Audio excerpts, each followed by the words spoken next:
Thank you, Suman. Suman was my old colleague at the Alfred once upon a time. It's a real delight to be here today to address you all on a topic that is very close to my heart, a topic I would argue that actually led me into politics. I don't need to tell this audience the importance of clean air. That pandemic that we have emerged from, which was actually now 5 years ago, would you believe? To me, it feels a lot sooner than that.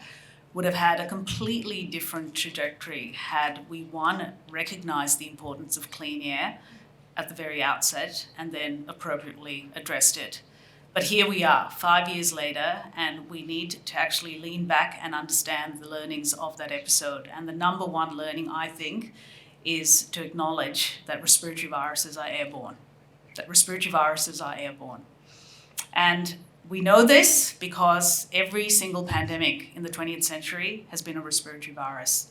From Spanish flu, bird flu, swine flu, MERS, SARS-1, COVID-19, all respiratory viruses. In all likelihood, the next pandemic, whenever that is, will be a respiratory virus. So on that note, we yesterday through the Senate passed the first Australian Centres for Disease Control, an Australian CDC. This was a commitment our government took to 2 elections, and we have finally gotten this through. And it's testament to the work of so many in the public health community, epidemiologists, infectious diseases, frontline workers, unions, and all of you, advocates for progress. I would say to the incoming CDC, it's important to be open-facing, open to the public, to the community. What color is that light? Green. To the community, open to the workforce, remembering that the public health workforce and indeed the health workforce is a national asset. It is the asset. It must be ring-fenced and protected because during a pandemic, it's not the bureaucrats on the front line, it's our healthcare workers. So they must be protected, no questions. And the third thing is an incoming CDC must be open to evolving science. Science does not stand still. Science evolves. And it was an enduring, I think, era of that pandemic that authorities, including, I think, the WHO, were far too slow in acknowledging how COVID-19 was transmitted. And we can't allow that to happen again. And it's going to be incredibly important for groups like the Safer Air Collective. Thank you to Plum and Amy for founding this incredible advocacy group to make sure that authorities' feet are held to the fire, no matter what. And I've always maintained that we must have dissenting voices at that table. We must have voices that challenge the status quo and the paradigm, because otherwise we end up with groupthink, and that can have devastating consequences. So my ask to you is to build your base. The CDC is coming in. Make sure your voice is heard at that table. I will do everything I can on my side. This will be my side of the bargain to ensure that happens.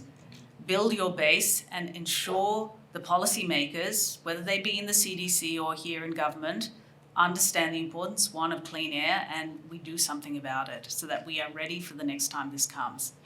I also want to acknowledge that we are in the presence of greatness here with Professor Lydia Marowska, who only a few days ago won the Australian equivalent of the Nobel, which is the Prime Minister's Prize for Science.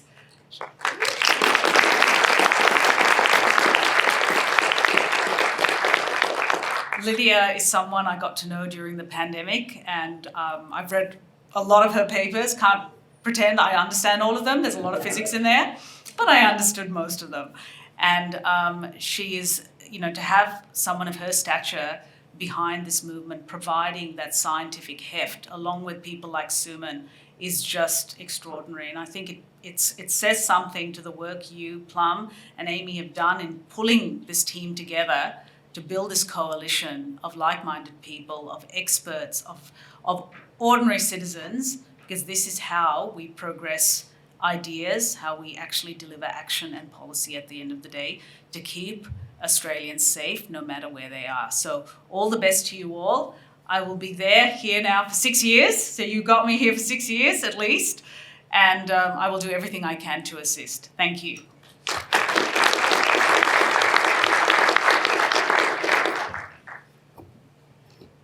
Thank you, Michelle, for those very important words, and I think we're going to acknowledge Lydia's prize a few times throughout today. It is a huge, huge moment and well-deserved. So I'll now introduce Plumstone.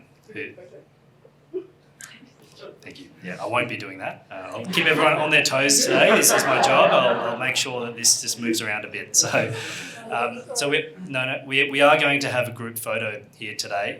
So for those online, you'll have to just bear with us whilst we have our parliamentarian present. So for all speakers, if you're speaking today, could I ask you to please come down the front, as well as Amy Lewis, and we're just going to have a brief photo, and then we'll come back to the speakers.